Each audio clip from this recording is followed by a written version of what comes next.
Sorry about that.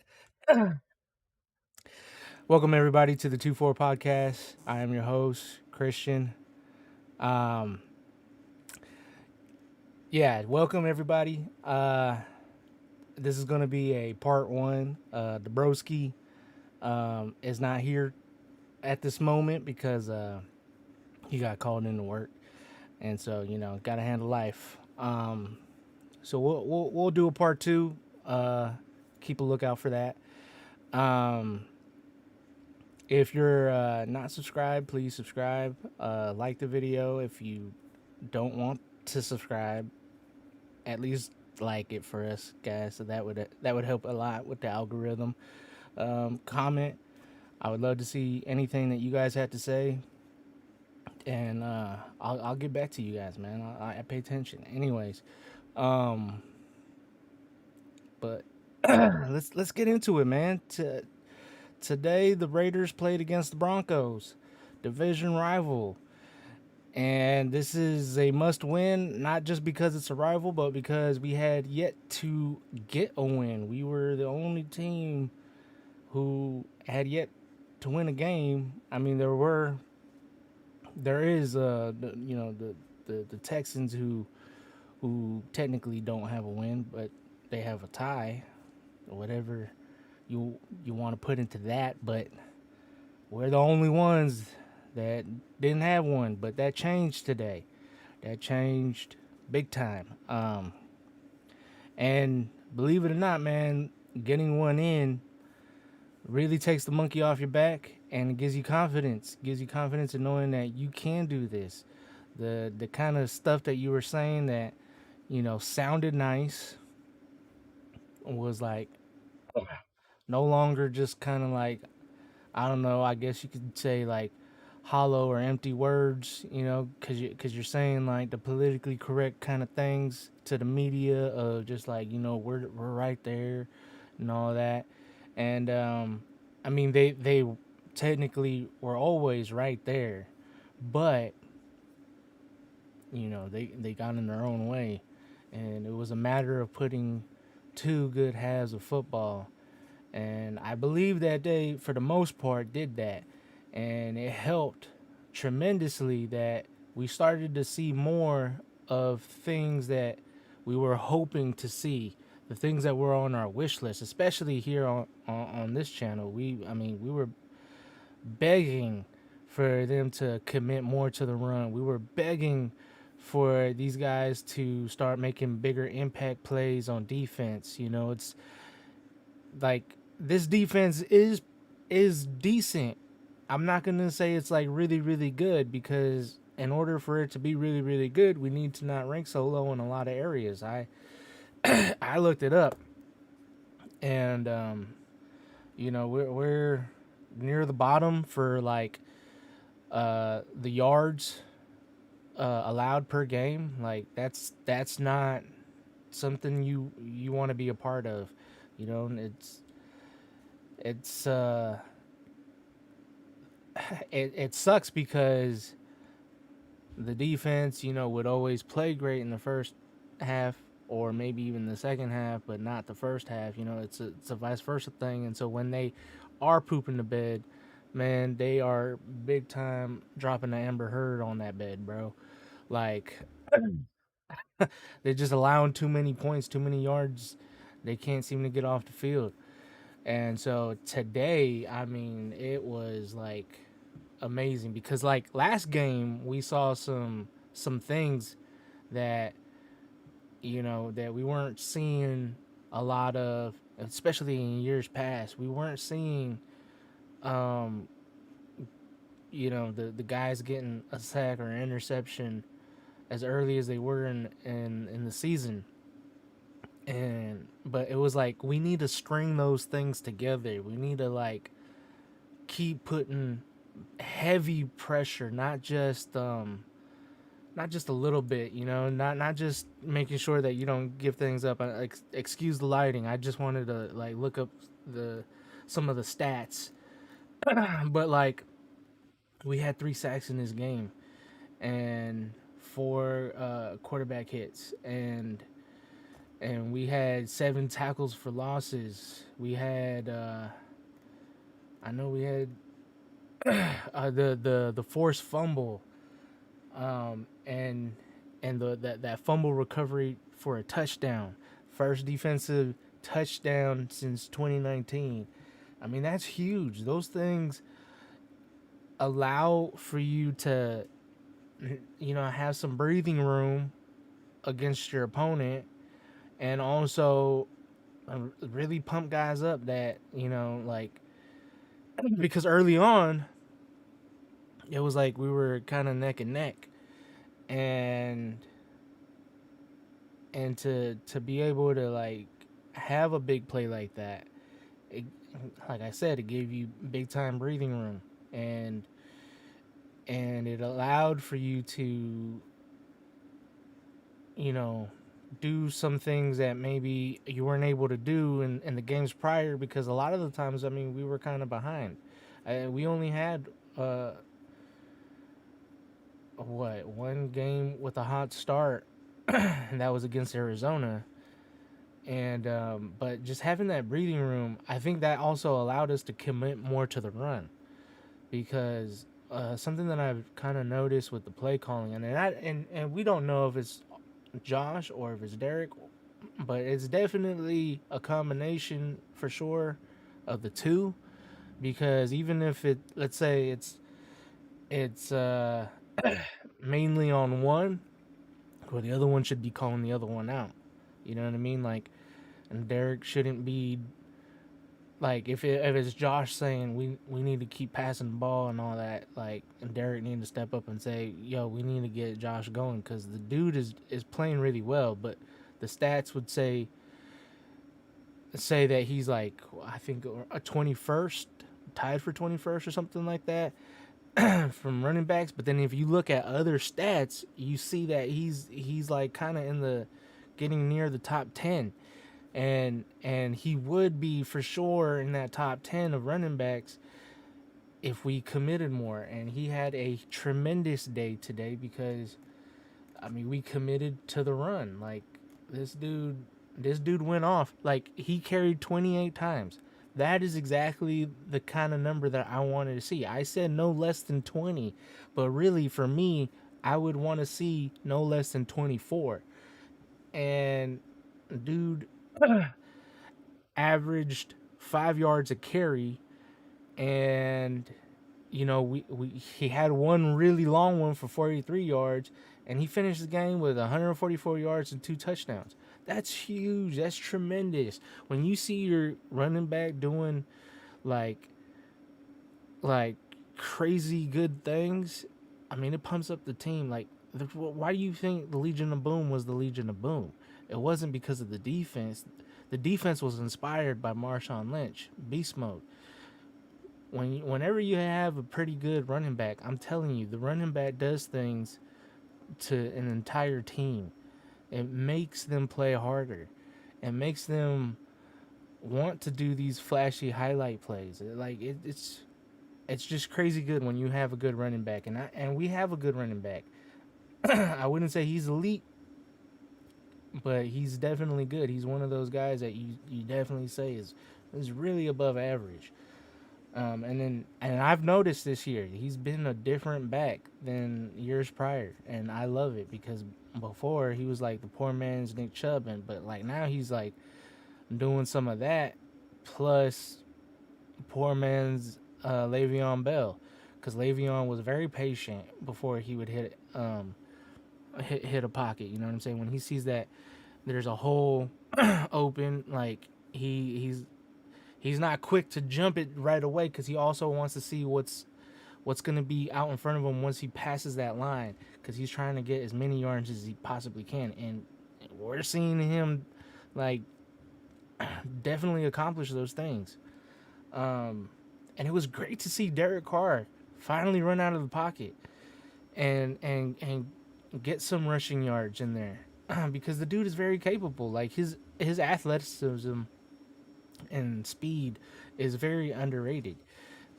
He's not going to be like Josh Allen. He's not going to be like like other quarterbacks that can run, but he's like a tier below that. Yes, yes. I love to see the Raiders win. Thank you for comment. If there's anything you wanna to talk about with this Raider dub, let me know. But you know, the, to today's game was just awesome, and it was awesome to see Devonte Adams, uh, finally get utilized even more. I'm not sure how many attempts there was, but I know that he caught 9 for 101, and to get that 100 piece from a dude that you invested um a lot into, like it's about time that Josh McDaniels decided, you know what, I need to go all in on this guy. And on top of that, starting to recognize the fact that he's been he's been very, passive when it comes to the run game. He wasn't committing, and now we're seeing what what can be done down the road, because like to rush for as much as we did, we rushed for as a team for 200 plus yards, and we did it against a very good defense. And I know Randy Gregory left with an injury, but that dude was a phenomenal run stopper, more so than a pass rusher. I think a lot of people think that he's more of a pass rusher, but to me, in my opinion, he's always been very excellent at stopping the run. And they had no answers for us in the run game, whereas we had plenty of answers for them. And in their run game, they only got 85 yards, and it was a big time collective effort for them to be able to do that. Um, but man, to it's just so good to finally get that monkey off our back, man, because we do know what this team is capable of. We do know that this team should be a playoff team because, for the most part, the personnel is exactly the same from last year, just with some new additions and stuff. You know what I mean? Oh man, it can go either way. I mean, I that's not me trying to like cop out, but I think it really comes down to how well we can shut down that pass game, and get pressure on him, because him not having Tyreek, you do see a difference in the way they play. It's not it's not the same. It's still an explosive offense, but Tyreek is a nuclear weapon. You feel me? So with us being more of a man to man type team, like not having to like try and keep up with Cheetah all the time, like that helps out a lot. And so I'm gonna say that it's a dub, because getting this win helps you string in another win. Because if we lost this, I would I would be for sure saying that the game against the Chiefs would be an L. But because of us getting this win, and these guys being able to, like I said, get that monkey off their back, they're gonna they're gonna surprise some people, I think, this season.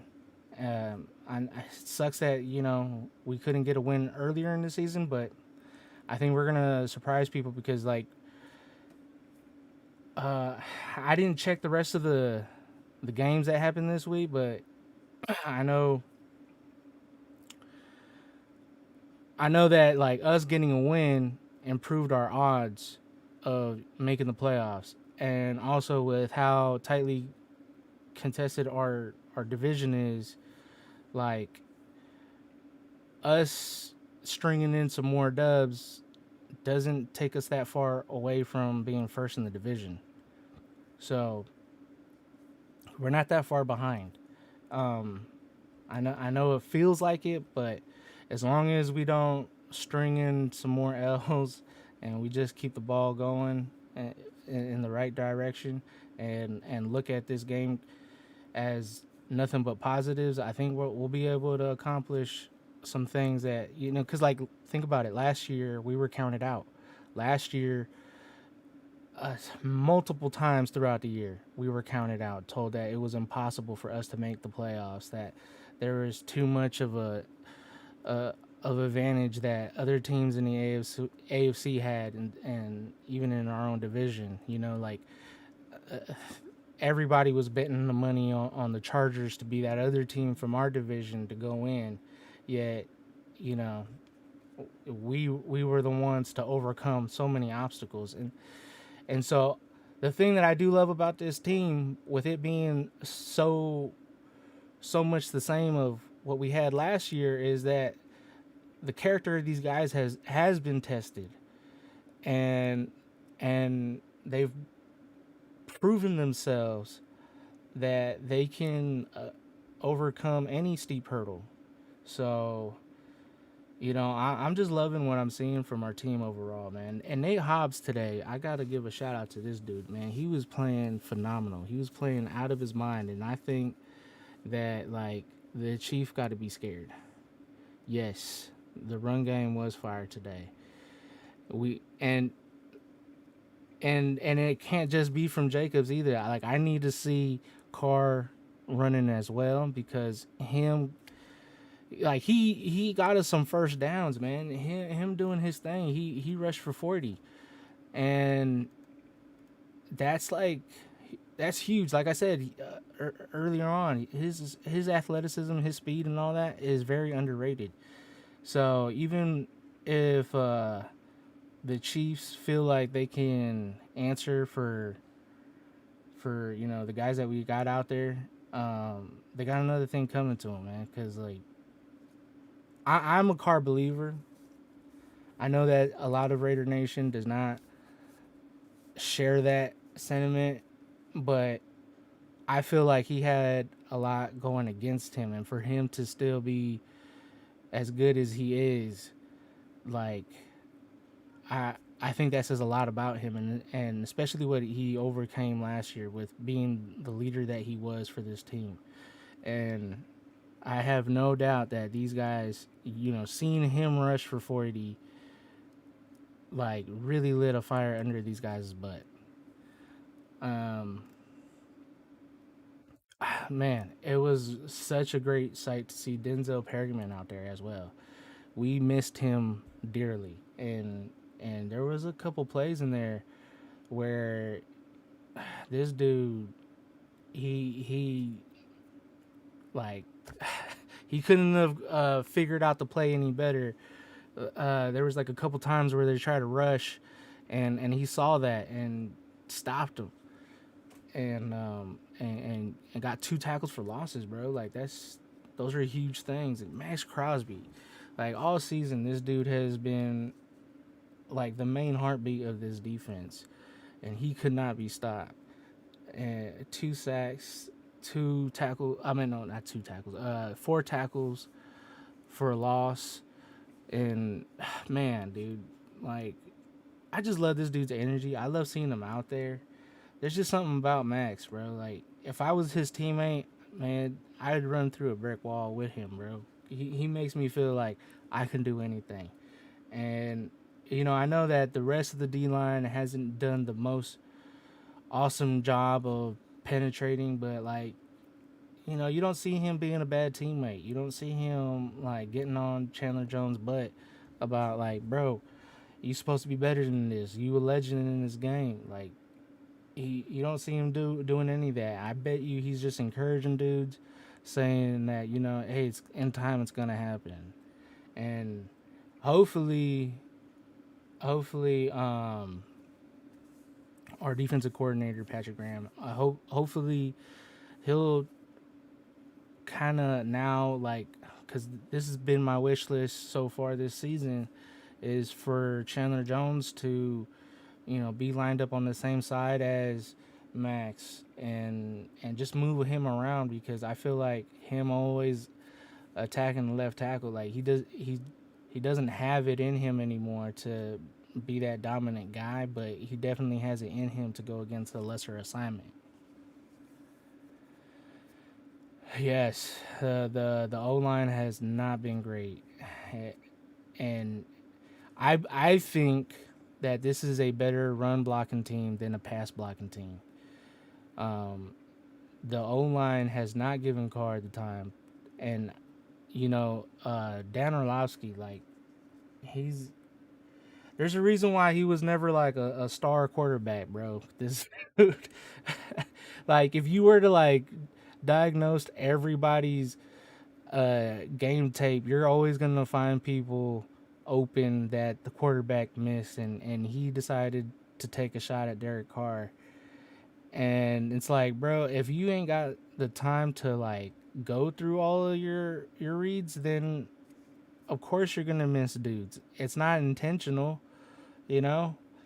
And but he he did underutilize having Devontae. I do think that he should have done a better job, but the thing is, at the same time, this O line hasn't been that great. It's like Derek doesn't take under center that often compared to other quarterbacks that have a better O line, and but I love seeing that Carr being the leader that he is. Um, he doesn't really get down on these guys. The only complaint that I've truly had about this O line has just been about the untimely penalties. That's the only thing. Like I understand that they're not the best O line, and I understand that some of these guys are extremely young. Um, and so it's gonna take time for them, especially with like where they were drafted at and things like that. But um, I, I I believe that this when this O line does improve, things are really going to take off for the Raiders, and that's just a matter of time. I'm not even going to go as far as to say that it has to be just from the draft. I think just them having opportunities like the way that they have, because like if this was a little bit better O line, that you have guys coming off the bench. They would be second stringers, third stringers, but to be able to speed up their progression, um, it kind of helps. Like I've seen bad O lines turn good because of a similar situation. They got to start when like they're where they were drafted or whatever wouldn't allow them to be a starter. They would have to wait a couple of years. So speeding up that development. Um, and look, man, we made it to the playoffs with a worser O line, so we can definitely make a push to make the playoffs with an O line that is slightly better. Um, Man, where do I want to go with next? I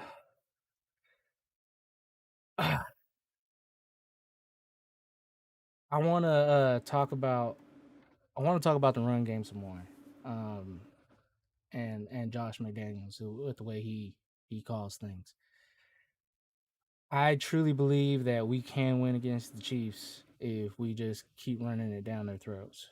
Um, because like I was saying earlier, this is a very good defense, and yet we ran all over these guys. And the Chiefs have a decent D line, and if you can demoralize guys and beat them up and all that, like it just opens everything up. I'm and I don't believe in the Chiefs secondary, so if you are being very productive through the run game, then I only see great things happening in the receiving end. Like Darren Waller, I feel is not gonna just have 24 yards off of 3 catches. Like I feel like this dude would, get 70 yards or even more than that. Um, but I do want to say one thing about Darren Waller real quick. He's I don't know what's going on, man, but he's dropping stuff. He's been dropping catches lately, and we we need him to get back to the old Darren Waller, because the old Darren Waller, man, was just destroying people. And I mean, he's had a okay season but this is not the same seasons that we've seen in the past. The reason why we gave him the contract that we gave him was because the dude's a beast. He's a monster. He's a matchup nightmare. You know, you if you try to put someone speedy on him, well, that dude's probably too small. If you try to put someone that can match his size, that dude's probably too slow. And I feel like for sure the Chiefs have no answers for him. And I don't think that they have anybody as good as Patrick Sertan on the Chiefs. You know, and so like Devontae still got 100 yards off of one of the top cornerbacks in the league, and I mean, what are they gonna do? Double or triple team him? And I think Renfro might be back for that game. You know, like these guys are gonna have a problem on their hands trying to stop us. Even if this becomes a shootout, I think the Raiders got better weapons than the Chiefs do. Um, but back to man, where to go, man? It's just it feels so good to talk about a Raiders win, man. It kind of like got me to that bit of a loss for words. Like it also helps that I got to see my brother-in-law for a quick second before I started this. My brother-in-law is a Broncos fan, and he always tries to find time to hate on my team. But I played it classy. I didn't do anything other than put my hat on and just like I stood there and just had him acknowledge me for a second. And I just like walked away. I didn't talk no trash. I didn't say nothing, even though he deserves it. Cause you know, I told him if you haven't seen the very first podcast episode that we released, he hit me up after we lost, and he was talking a lot of trash.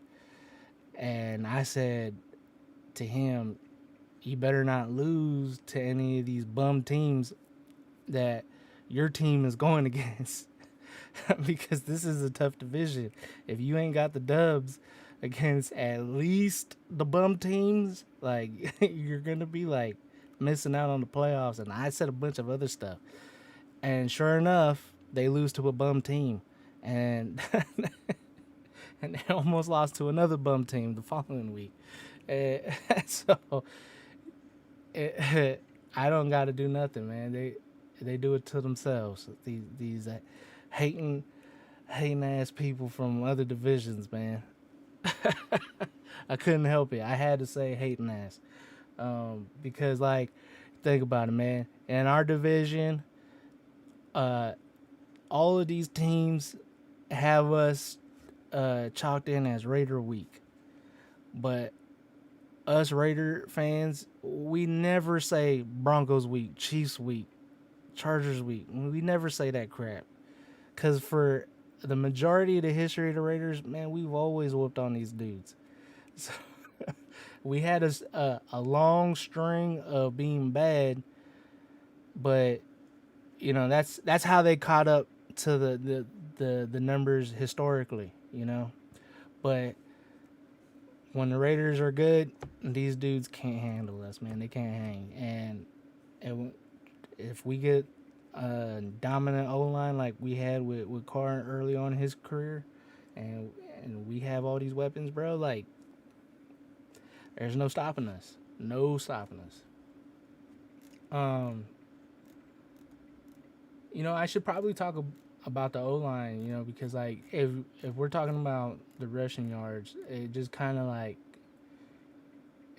backs up what I was saying about how I thought that this is a better run blocking team than a pass blocking team.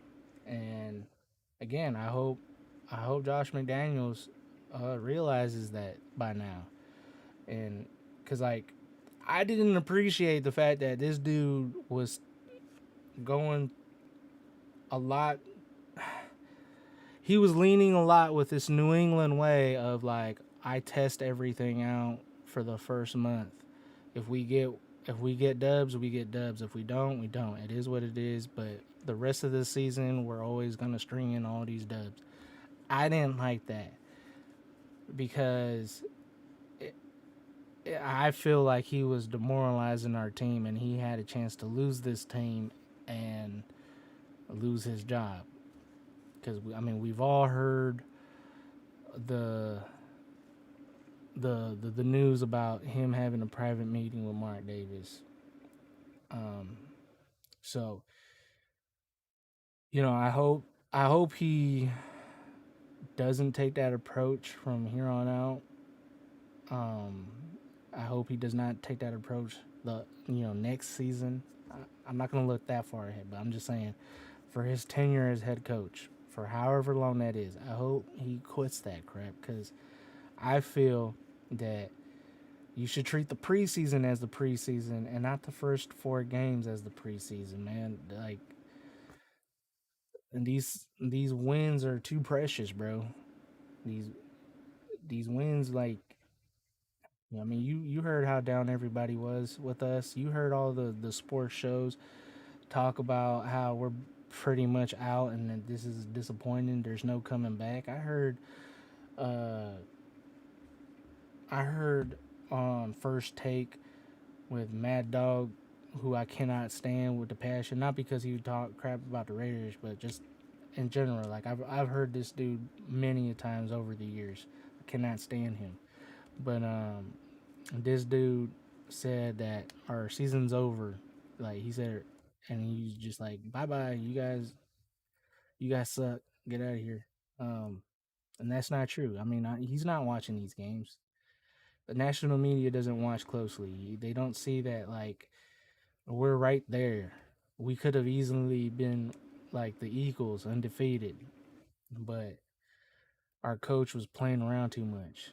And so, with that being said, I hope Josh takes it seriously with this O line. I hope that he recognizes it and decides to be aggressive with the run game and decides to be aggressive with Devontae too. Um, because when there are opportunities to throw, like I feel like Devontae should be priority number one, and then everybody else comes second. But that's just me. You guys could probably think differently, but I think that that's the way it should be in order. It should be run game, and then when you get to the passing game, Devontae first, everybody else second. Um, it doesn't mean that you have to throw to Devontae. I'm just saying that you look his way first, always, because you brought number 17 here for a reason, okay? And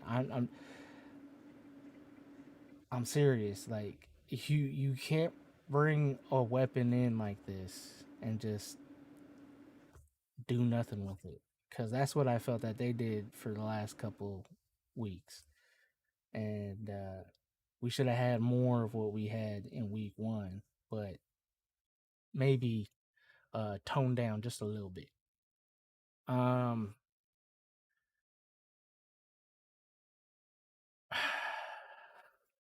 I'm trying to think of some of the negatives because, like me, I'm all about.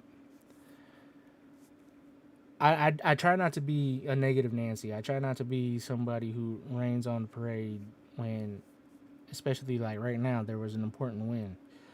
Um, but I always find it very important to call out things that you did in victory that you wouldn't accept in defeat. Because in order for an organization to like be held accountable, like as fans, we got to call things out that we see that was not okay, even if we did win, even if we won by a large margin. The constant thing that I have been seeing so far this season is that one or two guys on opposing teams will just have these stretches of they're taking over, and it, to me, that's kind of unacceptable. Like I get it from time to time. There's gonna be a big time play, but the the thing that I've seen all 4 weeks now is that it's not just one big time play. It's a string of them, and it's to the same guy. And then maybe later on, it might be another guy stringing them again. Um, Today, it was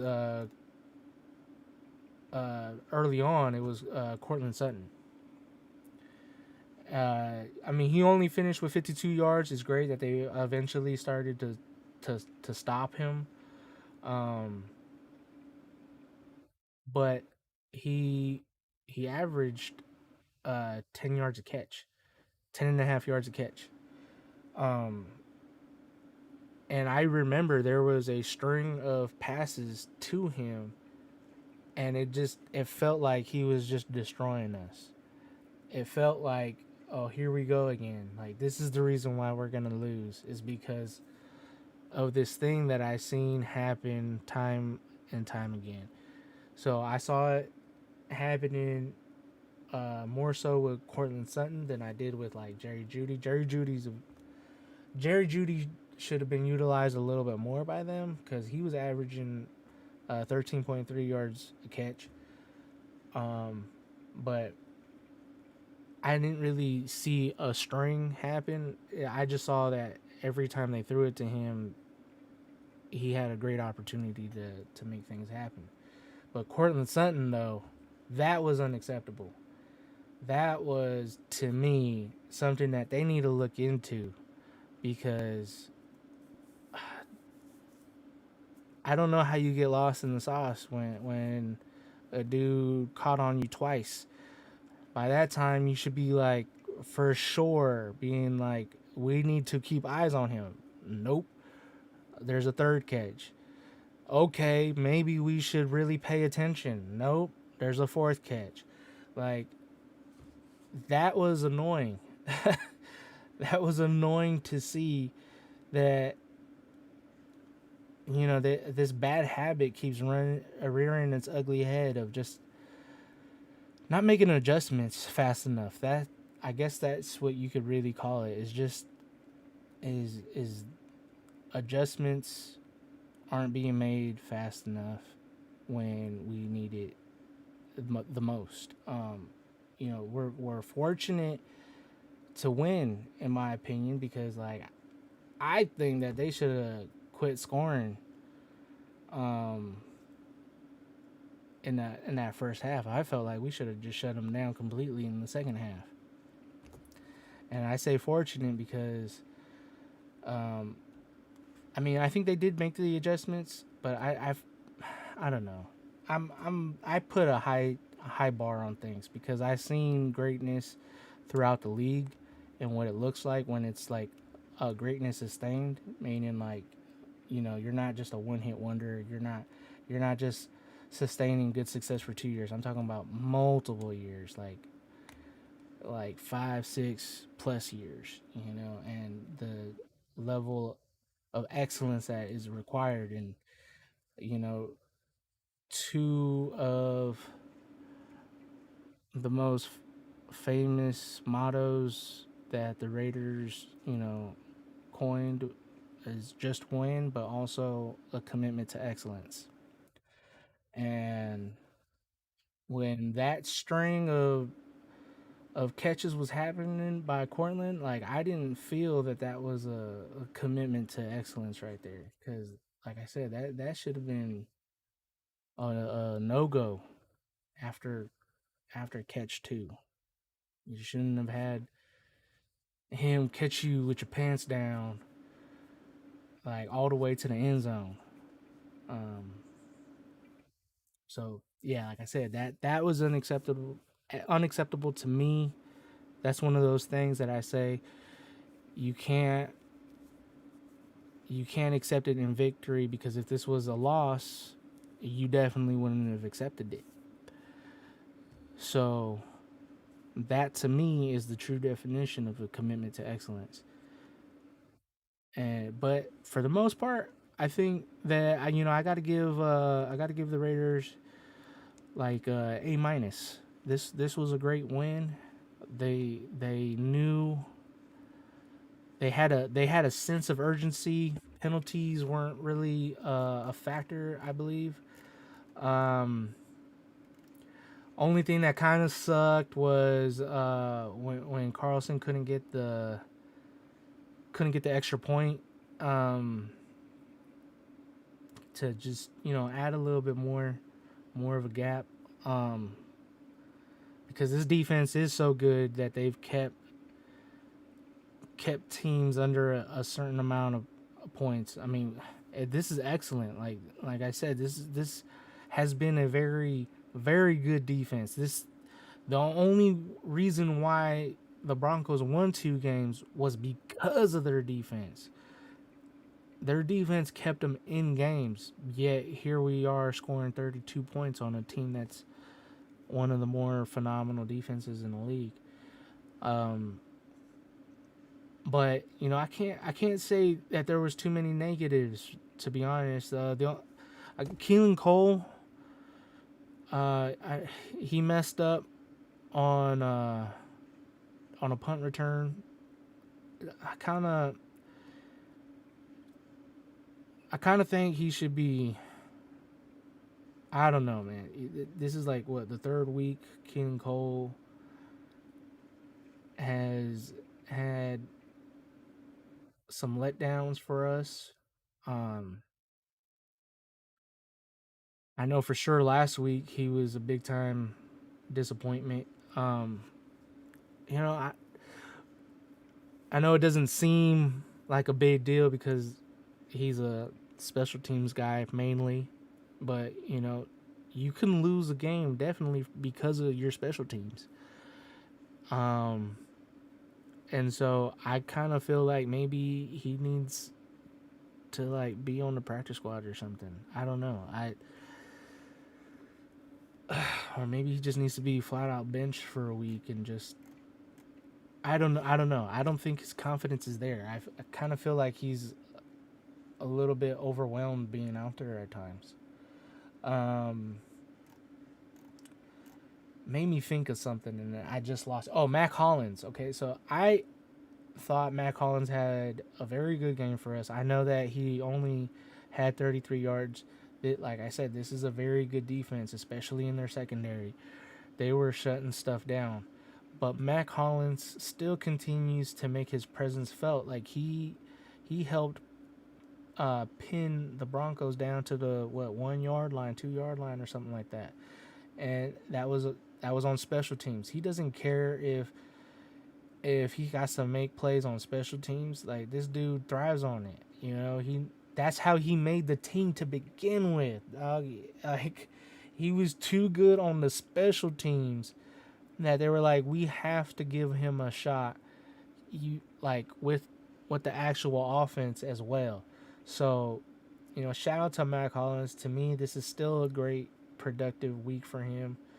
And I think that when we get all of our weapons back, Mac is still gonna thrive. I think. I personally think that he is a number 2 more so than Hunter. I think Hunter should be just coming off the slot and slot only, and Mac take those reps. Um, and but I think he's gonna have a big game for us against the Chiefs, and I can't wait to see that game. I can't wait. Like, I'm so excited, especially after this dub. And I know everybody in Raider Nation is so stoked. They're so happy right now. I wish that I could be celebrating with all of y'all, bro, because going 0-3 was not a great feeling, and trying to defend that to people was not an easy thing to do. Like, trying to defend our team, because like we were right there. We are a good team. We're better than we were last year. Like, it just needed to come together. And that's the only thing. We needed to connect 2 good halves, and we had that. we had that, like, we scored 16 in the first half, 13 in the second half. You couldn't have asked for more right there. That is good. So I'm gonna end it right here. But go ahead and leave more comments if you want. There will be a part two when the broski gets back. Um, I want to, thank you guys for watching. Please like, comment, and subscribe. If you don't want to subscribe, at least hit a like, or just comment. Those things help with the algorithm for us to be able to reach out to more people. We're gonna like continue doing this thing, covering the Raiders all year, and with part two, we're gonna give out some grades, some MVPs, and some people that we need to see step up, all that and more. So yeah, I'm not sure when the part two will happen. I gotta talk to the broski and see if this is gonna be a late at night thing or if it's gonna be a tomorrow thing. But either way, keep an eye out for that. We're gonna give you some more Raider stuff. It's gonna be a little bit more entertaining. This is just me by myself, so it feels more uh, information driven rather than joke cracking. But when the broski's here, I'll make sure to crack jokes, um, and talk crap to him, especially for not being here and putting life priorities first before the Raiders. Kidding. Anyways, you guys have a good one, and don't forget to like or subscribe. Okay. All right. See you guys.